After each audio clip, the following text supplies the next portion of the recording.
Good morning, YouTubers and Facebookers. As I'm in my car, strolling down the freeway at a mild-mannered speed of around 80, and letting people pass me at that, to go see my friend Evan for more tattoo work. I had something I was meaning to do a video on.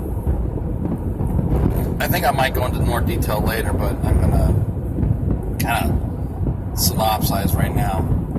I got a good 20 miles to do this. So,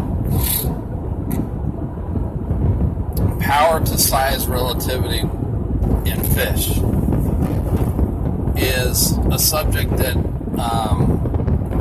people have studied and pondered for decades, sport fishermen especially, because there's certain fish that just inherently fight harder than others for their size. I'll give you an example.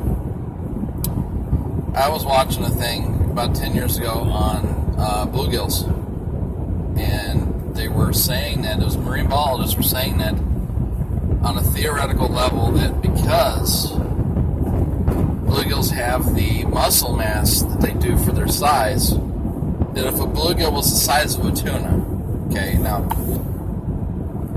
think about that for a minute. A 400 to 1,000 pound bluegill would be, well, it would be a sight to behold for sure, but that they would have so much power for their size that they could pull most charter boats into the water and sink them.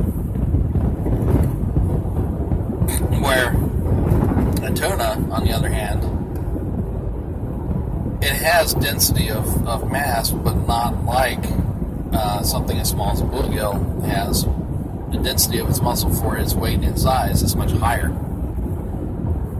Which you got to really think about, because tuna's got some pretty dense meat on it. I've had tuna. It's not a light fish. But there's also other factors as well. The type of fins that they have, the way that they move, are important factors too. The type of scales versus skin that they have. You look at a catfish. Catfish don't have scales. They have a tough, almost leathery external skin that's very flexible. And because of this, they move in a very serpentine manner in the water. This is one of the reasons they fight the way that they do, and they have that real big back fin on them. You'll notice that they don't have a whole lot of fin otherwise. They're horizontal or vertical fins, but that back fin and the way that it moves in the water is the reason that the catfish is as strong as it is, and they have a very strong density of muscle mass to their weight as well. So when you ask yourself, how is it that if I get a 1 pound bluegill, it's like getting a 4 pound bass? Well, guess what? It's the density of the muscle mass, and the fact that they have these fins that complement their almost pie-shaped body. You know, they're very, when they get big, they're very plate-sized looking. I mean, they really get just that big round saucery type of shape to them, and those fins push along with that body. And what they do, bluegill especially, is they turn sideways in the water.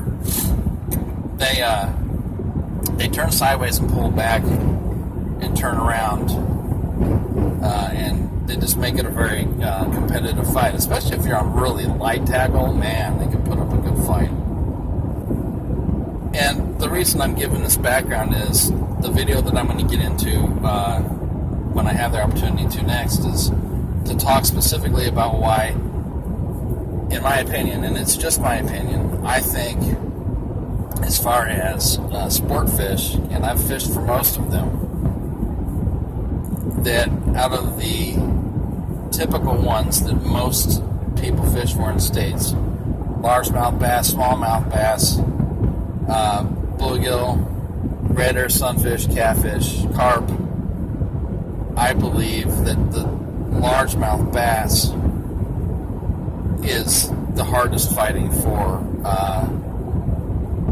its overall characteristics. Now, the smallmouth bass, I believe, is the hardest fighting of the two major groups of the bass. Bass is a misnomer on the part of the species fish known as largemouth and smallmouth and the other ones in that family. They're actually part of the sunfish family. It was kind of a slang term, really. Real bass are a much different series of species, and it's really kind of a misnomer, but I am going to get into specifics about why my belief is an all-around fighter in terms of power and size and voraciousness and viciousness. My favorite, because of that, is the largemouth bass, and I'll get back to you on that as soon as I can. Right now, I got to get a needle stuck in my arm. I'm having withdrawal symptoms. I'm already in pain, being an old man, so it's always an adventure anyway. Evan does not have a light hand, but his results speak for themselves. He's badass. If you are in the Arizona area, and I mean this with everything that I am,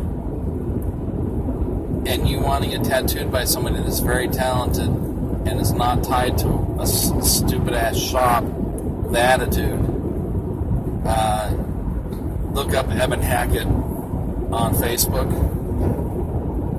He's also known as Blunt One on YouTube.